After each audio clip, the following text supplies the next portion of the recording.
नमस्ते, HNN news आप देख रहे हैं। मैं हूं आपके साथ नीतू गुप्ता। खबरों की शुरुआत करेंगे इस वक्त की अहम खबर के साथ। उत्तर प्रदेश से खबर, जहां बीजेपी को जल्द मिलेगा नया प्रदेश अध्यक्ष। यूपी बीजेपी अध्यक्ष के लिए नामांकन दाखिल हुआ है। पंकज चौधरी ने नॉमिनेशन फाइल किया और नॉमिनेशन फाइल के वक्त सीएम योगी की मौजूदगी रही। बड़ी जानकारी इस वक्त की, पंकज चौधरी ने अपना नामांकन दाखिल कर दिया है और माना जा रहा है कि लगभग पंकज चौधरी का नाम तय हो चुका है। और कल 14 दिसंबर को उत्तर प्रदेश में औपचारिक तौर पर ऐलान भी कर दिया जाएगा कि भूपेंद्र चौधरी के बाद अब अगला यूपी प्रदेश अध्यक्ष कौन होगा। बड़ी जानकारी इस वक्त की आपको बता दें कि बीजेपी अध्यक्ष के लिए नामांकन दाखिल किया गया उत्तर प्रदेश में। पंकज चौधरी ने अपना नामांकन दाखिल कर दिया है। इस रेस में कई और नाम भी शामिल थे। बाबूराव निषाद का नाम भी चल रहा था और पंकज चौधरी ने अपना नामांकन दाखिल कर दिया है।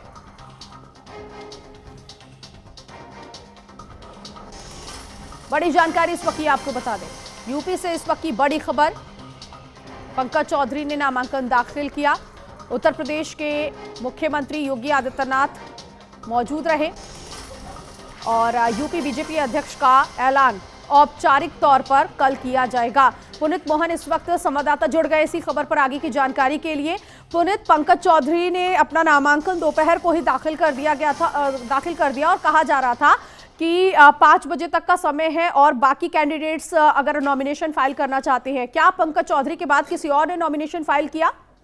देखिए, पंकज चौधरी एक इकलौते ऐसे अध्यक्ष पद के लिए प्रत्याशी रहे जिन्होंने अकेले नामांकन दाखिल किया है। फिलहाल उनके अलावा किसी ने नामांकन नहीं दाखिल किया है, लेकिन जिस तरीके की औपचारिकता रहती है भारतीय जनता पार्टी में, जाहिर तौर पर चाहे वो बूथ लेवल का चुनाव हो, चाहे वो प्रदेश लेवल का चुनाव हो या वार्ड लेवल का चुनाव हो या राष्ट्रीय स्तर का चुनाव हो, एक औपचारिकता रहती है। इलेक्टेड बॉडी है, यानी कि जो भी व्यक्ति चुन करके आएगा वो एक चुनाव की प्रक्रिया से गुजर करके आएगा। इसलिए ये तय माना जा रहा है कि पंकज चौधरी ही अगले प्रदेश अध्यक्ष होंगे। बीजेपी केवल औपचारिकता की जो आज बात थी नामांकन करने की, नामांकन किया गया है। निर्विरोध पंकज चौधरी का प्रदेश अध्यक्ष बनना तय है। यूपी में आगामी पंचायत चुनाव को देखते हुए, विधानसभा चुनाव को देखते हुए कहीं ना कहीं बीजेपी को एससी ओबीसी में से एक मजबूत चेहरा चाहिए था, जो पंकज चौधरी पर आला कमान है उन्होंने मुहर लगाई है। पंकज चौधरी पूर्वांचल का कुर्मी समाज का एक बड़ा चेहरा है और अखिलेश यादव जो पीडीए लेके चल रहे हैं उनको सीधी टक्कर देने में अगर पंकज चौधरी की रणनीतियां बेहतर रही तो बीजेपी को आसानी होगी, यानी कि मुश्किलों का सामना नहीं करना पड़ेगा। जी बिल्कुल पुनीत, कल कब तक ये क्लियर हो जाएगा कि बीजेपी का अगला अध्यक्ष कौन है? और सवाल दूसरा, भूपेंद्र चौधरी के बाद पंकज चौधरी को ये जिम्मेदारी दी गई है उत्तर प्रदेश में अगले अध्यक्ष के तौर पर। 2027 का जो चुनाव है अब यूपी बीजेपी अध्यक्ष जो है नया जो होगा उसके नेतृत्व में लड़ा जाएगा। भूपेंद्र चौधरी को लेकर हमने देखा भी लोकसभा चुनाव उनके नेतृत्व में लड़ा गया और उसके बाद का जो रिजल्ट यूपी का आया था वो सभी ने देखा। अब नई जिम्मेदारियों के साथ जो भी नया अध्यक्ष है वो आगे इसे बढ़ाता हुआ दिखाई देगा। जी बिल्कुल, देखिए अगर हम ये कहें कि पंकज चौधरी ही अगले यूपी बीजेपी के प्रदेश अध्यक्ष होंगे तो ये कहना गलत नहीं होगा, क्योंकि औपचारिकताएं पूरी हो चुकी हैं। केवल मुहर लगना बाकी है, केवल जो पार्टी है उसको घोषणा करना बाकी है। राष्ट्रीय स्तर पे पहले से ही पंकज चौधरी का जो नाम चल रहा था, संगठन ने जब उनके नाम का प्रस्ताव रखा था उसके बाद लगातार वो रेस में आगे चल रहे थे और आज जिस तरीके से तमाम नाम थे कि साध्वी निरंजन ज्योति या बीएल वर्मा भी नामांकन करेंगे, आज फिलहाल अभी तक किसी ने नामांकन नहीं किया है। और पंकज चौधरी अगर प्रदेश अध्यक्ष बनते, हालांकि ये तय है कि पंकज चौधरी ही प्रदेश अध्यक्ष बनेंगे, तो 2026 का पंचायत चुनाव और 2027 के विधानसभा चुनाव के लिए उनको एक बेहतर रणनीति तैयार करनी होगी। क्योंकि जैसा कि आपने कहा कि पिछले लोकसभा चुनाव में हमने देखा कि भूपेंद्र चौधरी के नेतृत्व में चुनाव जरूर लड़ा गया, लेकिन बीजेपी की सीटें कम हुई है। अब पूर्वांचल में, अवध में, जहां पर समाजवादी पार्टी की सीटें बढ़ी थी, एक बड़ा टास्क है। यूपी पश्चिम में जहां पर समाजवादी पार्टी की सीटें बढ़ी थी, एक बड़ा टास्क है। एक बेहतर रणनीति लेकर के चलना होगा। जो कार्यकर्ता हैं उनको एक सूत्र में पिरोना होगा, लगातार मीटिंग्स का दौर करना होगा और एक नई रणनीति के तहत मैदान में उतरना होगा। जी बिल्कुल, पंकज चौधरी अब पूर्वांचल पर बहुत ज्यादा उत्तर प्रदेश सरकार जो है उसका फोकस इस वक्त, और इसीलिए पंकज चौधरी को ये नई कमान दी गई है। बहुत शुक्रिया पुनीत इस जानकारी के लिए। उधर सिटी मॉन्टेसरी स्कूल में आयोजित 7 दिवसीय अंतर्राष्ट्रीय स्कूल क्रिकेट लीग का आयोजन किया गया। क्रिकेट लीग का शुभारंभ क्रिकेटर आरपी सिंह ने किया। 13 से 19 दिसंबर तक चलने वाले इस टूर्नामेंट में ऑस्ट्रेलिया, दक्षिण अफ्रीका, श्रीलंका, नेपाल और भारत की 16 टीमें हिस्सा ले रही हैं। सीएमएस प्रबंधक प्रोफेसर गीता गांधी किंगडन ने सभी खिलाड़ियों का स्वागत किया। I think one of the platform में जहाँ से आप खेल के थोड़ा इंकरेज भी होता है, साथ में नई चीज़ें सीखते हैं, क्योंकि आप जो फॉरेन प्लेयर्स के साथ आपका इनकाउंटर होता है तो वहाँ से भी कई सारी चीज़ें सीखते हैं। और मैं तो I just wish CMS all faculty और बच्चों को भी, जिन्होंने ये टूर्नामेंट अच्छे से ऑर्गेनाइज करा। यहाँ पे 2-3 मेरे सीनियर प्लेयर भी इन्वॉल्व हैं, जिनकी वजह से मैं यहाँ पे खड़ा हूँ। ये 7वां वर्ष है जब हम ये अंतर्राष्ट्रीय स्कूल लेवल का क्रिकेट का आयोजन कर रहे हैं। ये 2011 में शुरुआत की थी सिटी मॉन्स्ट्री स्कूल ने, और ये सिटी मॉन्स्ट्री स्कूल का कानपुर रोड जो कैंपस है वो हर वर्ष इसको ऑर्गेनाइज करता है, हर दूसरे वर्ष। लेकिन कोविड के वर्षों में ये नहीं हुआ था आयोजन। तो इसको शुरू करने का उद्देश्य ये था, हमारे पूज्य पिताजी स्वर्गीय डॉक्टर जगदीश गांधी जी ने इसकी शुरुआत की थी, और यहाँ की प्रिंसिपल थी डॉक्टर विनीता कामरान मैम, उन्होंने की थी। तो उन्होंने इस विजन से की थी कि जो हमारे स्कूल का जो मोटो है जय जगत का और विश्व शांति का और वसुधैव कुटुंबकम के विचारधारा को आगे बढ़ाने का, जो भारतीय संस्कृति और सभ्यता की जो वसुधैव कुटुंबकम की सोच है उसको आगे बढ़ाने का जो मिशन है हमारे स्कूल का, उसको आगे बढ़ाने के लिए है। और इसी खबर पर आगे की जानकारी के लिए आकाश गुप्ता हमारे साथ संवाददाता जुड़ गए हैं। आकाश, किस तरह से आयोजन रहा और खिलाड़ियों को कितना प्रोत्साहन मिला यहाँ? हेलो जी, हेलो। तो वहाँ पे जो आयोजन बहुत बढ़िया तरीके से था, और जो क्या नाम है, क्रिकेटर जो आरपी सिंह जी हैं, सारे बच्चों को बताया गया किस तरीके से बॉल मतलब खेलना चाहिए, किस तरीके से आयोजन को पूरे हर देश के लोग वहाँ पे आए थे कॉलेज। और इस तरह का आयोजन आकाश हर साल लगभग होता है? जी, हर साल होता है। हर देश से आते हैं, नेपाल से भी आते हैं, सीतापुर से आते हैं, हर बांग्लादेश से भी आते हैं, सारे बच्चे वहाँ पे आते हैं। ठीक है, बहुत शुक्रिया आकाश इस जानकारी के लिए। उधर लखनऊ में बेकाबू ट्रक डिवाइडर से जा टकराया। हादसे में ट्रक ड्राइवर गंभीर रूप से घायल हो गया और घायल ड्राइवर को इलाज के लिए अस्पताल में भर्ती कराया गया। तो ये पूरा मामला सामने आया है लखनऊ से, जहां एक ट्रक जो है वो अपना नियंत्रण खो बैठा था और इसकी वजह से ये बड़ा हादसा हुआ। और जो लोग घायल हुए हैं, यानी कि जो ड्राइवर घायल हुआ है, उसे अस्पताल में भर्ती कराया गया और उसका इलाज चल रहा है। अब खबर अलीगढ़ से मिल रही है। हैरान करने वाली खबर सामने आई है। बता दें कि यूकेजी का छात्र स्कूल से गायब हो गया। परेशान परिवार स्कूल से लेकर इलाके में चारों तरफ छात्र को ढूंढने लगे। स्कूल में लगे कैमरे खराब मिले हैं, जिसके चलते बच्चे का पता नहीं मिल पा रहा। काफी देर बाद परिवार को बच्चा सुरक्षित मिल गया। इस पूरी घटना से स्कूल और स्टाफ ने जिम्मेदारी से पल्ला झाड़ते नजर आए। पूरा इस वजह से मेरा जो छोटा भांजा है 6 से 7 साल का, स्कूल से निकल गया और किसी को कुछ पता नहीं स्कूल वालों को पता, ना ही आए को पता। कम से कम पौन से 1 घंटा हो गया, हम सब ढूंढ रहे हैं, सबके पास कॉल कर रहे हैं, कहीं से कहीं तक नहीं मिला। और ना स्कूल वालों को खबर किसके साथ गया और ना किसके साथ आया। किस स्कूल की बात है? निकजे मॉन्टेसरी स्कूल रसलगंज में है, उधर की बात। आपका जो भांजा कितने साल का? 7 से 8 साल का। कौन सी क्लास में? नाम है इसका जैन। किस क्लास में?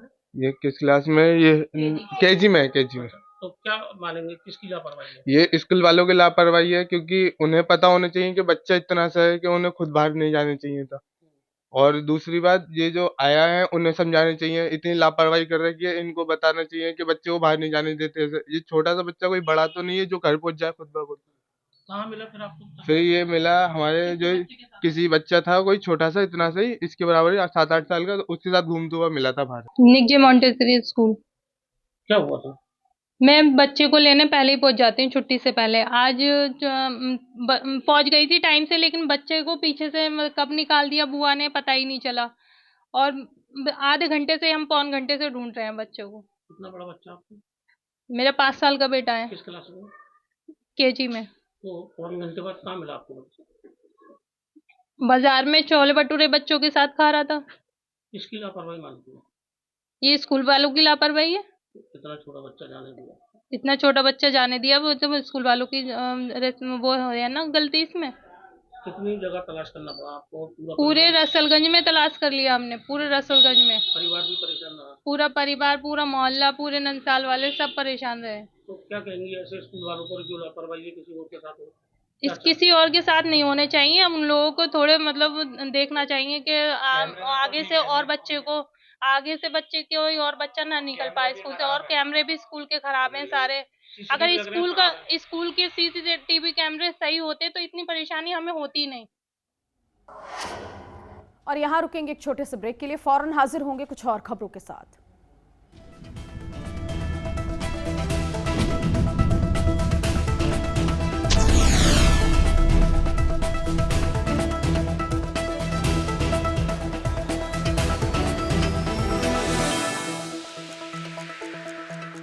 ब्रेक के बाद आगे बढ़ेंगे, जहां फर्रुखाबाद में एसपी के निर्देश पर सीओ सिटी द्वारा विशेष चेकिंग अभियान चलाया गया। मदर इंडिया कोल्ड के पास रह रहे 22 ईरानी परिवारों को लेकर यह अभियान संचालित किया गया। सीओ सिटी पुलिस फोर्स के साथ ईरानी बस्ती पहुंचे और वहां रह रहे लोगों के आधार कार्ड, पासपोर्ट, राशन कार्ड और आपराधिक इतिहास की गहन जांच की, जिसका उद्देश्य सुरक्षा व्यवस्था को मजबूत करना और सत्यापन सुनिश्चित करना है।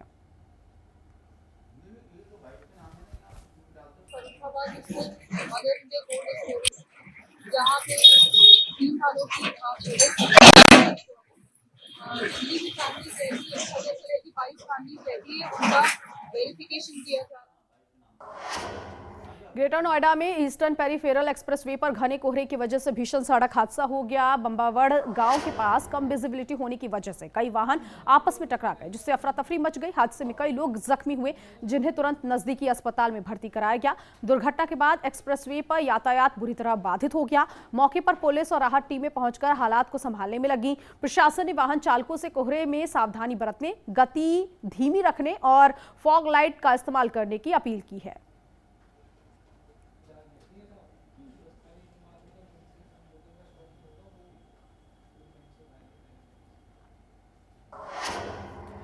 झांसी में पूर्व एसपी विधायक दीप नारायण सिंह यादव और आरोपी अनिल यादव उर्फ मामा के खिलाफ मुकदमे दर्ज किया गया, जिसमें बड़ा मोड़ आया है। बता दें कि आखिरकार फरार आरोपी अनिल यादव उर्फ मामा ने कोर्ट में सरेंडर कर दिया, लेकिन पूर्व समाजवादी पार्टी विधायक दीप नारायण सिंह यादव अभी भी फरार है। पुलिस ने दीप नारायण सिंह की तलाश तेज कर दी है और जगह जगह छापेमारी की जा रही है। अपराधों की रोकथाम तथा वांछित अपराधियों की गिरफ्तारी हेतु किए जा रहे कार्यवाही के क्रम में आज दिनांक 12 दिसंबर को थाना मोड़ पर पंजीकृत मुकदमा अपराध संख्या 250/25 में वांछित अभियुक्त अनिल यादव उर्फ मामा द्वारा माननीय न्यायालय में आत्मसमर्पण किया गया है। अनिल यादव उर्फ मामा इसी अभियोग में 25,000 का इनामिया अभियुक्त है, जिसके द्वारा आज आत्मसमर्पण किया गया है। प्रकरण में अग्रिम विधिक प्रक्रिया पूर्ण की जा रही है। देवरिया में तेज रफ्तार कार ने बाइक सवार को टक्कर मार दी। कार बाइक को रौंदते हुए आगे बढ़ गई। मौके पर मौजूद लोगों ने तत्काल घायलों को अस्पताल में भर्ती कराया। घटना की सूचना मिलते ही पुलिस मौके पर पहुंची और आसपास लगे सीसीटीवी कैमरों की फुटेज से आरोपियों की तलाश शुरू कर दी गई है।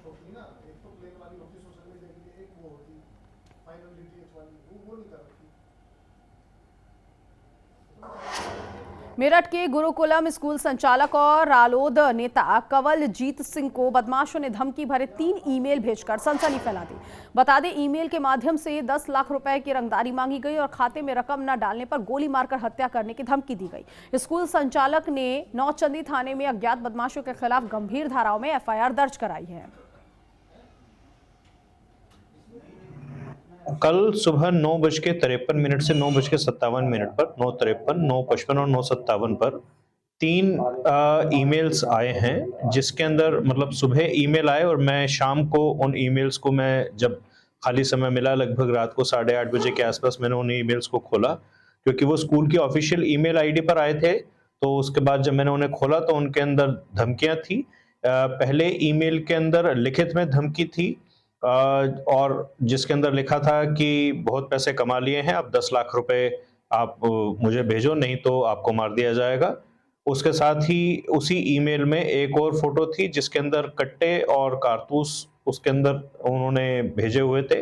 दूसरी ईमेल आईडी में ऑडियो रिकॉर्डिंग में धमकी भेजी हुई थी, जिसके अंदर यही बात कही गई थी कि तुम्हारी पूरी जन्म कुंडली हमारे पास है, तुम्हारी पूरी फील्डिंग हमने देख ली है और इतनी गोली मारेंगे कि पता नहीं चलेगा। और उसके बाद तीसरी ईमेल के अंदर एक खाता कर्नाटका बैंक का जो उसके अंदर लिखा हुआ है, तो वो खाता नंबर और कर्नाटका बैंक लिखकर उसके अंदर भेजा हुआ है कि इस पर आप पैसे ट्रांसफर करें। थाना नौचंदी क्षेत्र में गुरुकुलम इंटरनेशनल स्कूल है, इसके प्रबंधक हैं कवलजीत सिंह। इनको कल सुबह 10 बजे के आसपास मेल आया था, जिसमें इनसे करीब 10 लाख रुपए की रंगदारी मांगी गई है और इसमें कुछ फोटोज भी वेपन के भेजे गए हैं। इस मामले का पुलिस द्वारा संज्ञान लिया गया है। तहरीर के आधार पर सुसंगत धाराओं में इसमें मुकदमा पंजीकृत किया गया है। एटा में न्यायालय परिसर में राष्ट्रीय लोक अदालत का आयोजन किया गया। बता दें कि इस दौरान कारागार विभाग ने विशेष स्टॉल भी लगाए। वहीं कैदियों द्वारा निर्मित उत्पादों की बिक्री हुई और विधिक सेवाओं से महत्वपूर्ण जानकारी साझा की गई। तो यूपी के एटा में राष्ट्रीय लोक अदालत का आयोजन किया गया, जहां कारागार विभाग ने अलग अलग स्टॉल लगाए और यहां बंदियों के बनाए गए उत्पादों की बिक्री हुई है। उन्नाव में ट्रक और ऑटो की जोरदार टक्कर देखने को मिली। बता दें, टक्कर में 3 लोगों की मौके पर ही दर्दनाक मौत हो गई और 4 लोग गंभीर रूप से घायल हो गए। वहीं सूचना पर पहुंची पुलिस ने शवों को कब्जे में लेकर पोस्टमार्टम के लिए भेज दिया है। तो यूपी के उन्नाव से एक खबर, जहां ट्रक ऑटो की भीषण टक्कर में 3 लोगों की मौत हो गई, 4 लोग गंभीर रूप से घायल हुए हैं।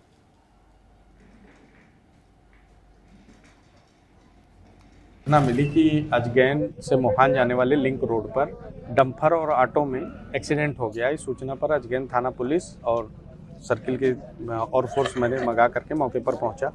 यहां पर देखा गया कि जो ऑटो है उसमें करीब 5-6 लोग सवार थे, जिनमें से 3 की ऑन स्पॉट डेथ हो गई थी। बाकी जो 2-3 घायल थे उनको इलाज के लिए भेज दिया गया है।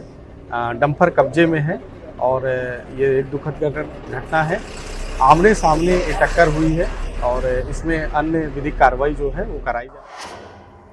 सोनभद्र के चौपन थाना क्षेत्र में सोन पंप नहर में एक वृद्ध का शव मिलने से हड़कंप मच गया। बता दें, सूचना पर पहुंची पुलिस ने शव को कब्जे में लेकर मामले की जांच शुरू कर दी है। तो नदी में वृद्ध का शव मिलने से हड़कंप मच गया और घर से गायब बताया जा रहा था ये वृद्ध। पुलिस ने शव को कब्जे में लेकर पोस्टमार्टम के लिए भेज दिया है। वहीं पुलिस आगे की जाँच कर रही है।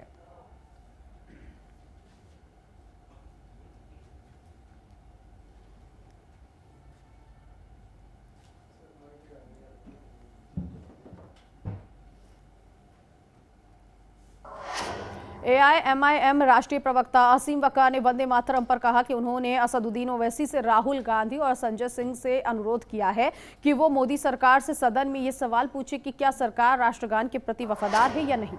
उन्होंने कहा, यदि है तो सरकार को सदन में अपना रुख स्पष्ट करना चाहिए और इस विषय पर बहस करवाई जानी चाहिए।